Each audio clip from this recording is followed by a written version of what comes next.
Over the years, you've seen me doing up plenty of different furniture, but the hottest thing in decorating right now is upcycling, taking something unloved and giving it a whole new life. Like an old bedside table and turning it into a cute doggy bed, even an old window frame into shelving. Now looking at this door and this blank corner gives me a pretty cool idea.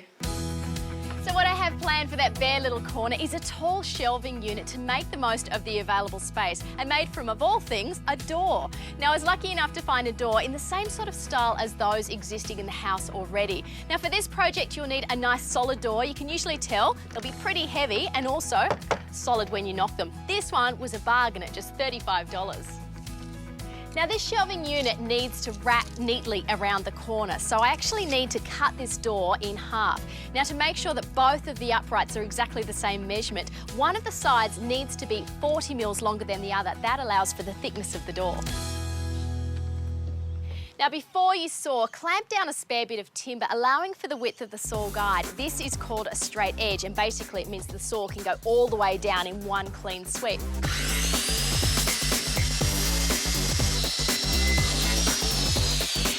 And also remember to chock up your door. That gives you that little gap underneath so you don't cut through your table.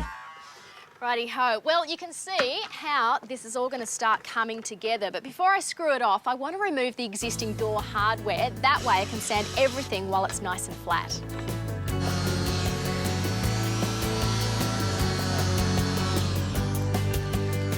Sanding is the step that most people try to get out of when they're repainting old furniture. I know it's boring, but it is worth the effort, because if you paint straight over a shiny surface, what happens is your top coat will bubble and eventually peel, and you don't want that. And also, if you're going over an old varnish surface like this, remember to change your paper often, otherwise it just gets clogged and it won't sand as well. Now it's time to bring these two halves back together.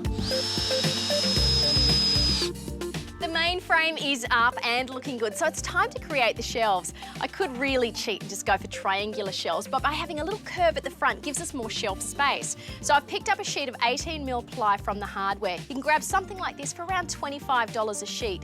It is on the thick side, so your shelves won't bow, and also I think it just fits with the proportions of the door. Now the simple way to make that curve at the front is to just run a screw into a length of timber and just draw the shape with a pencil. You can then grab your jigsaw, cut it out and simply screw it onto the doors.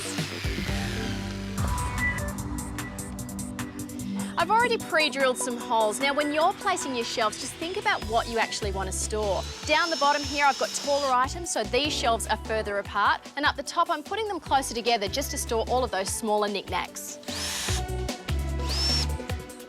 And you know the rules, as always with painting. Start by sanding, then a stain blocker primer. Once that's dry, you can hit it with your top coat colour. In this case, I've gone for an aqua enamel in a beautiful purple colour called Champion. It's nice and dry, so let's get it inside.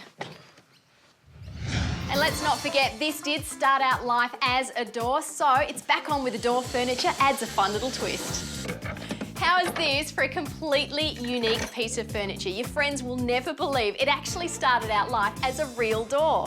Now all up, this one cost less than $70 to create, so I reckon it's a fun little project you can easily do this weekend.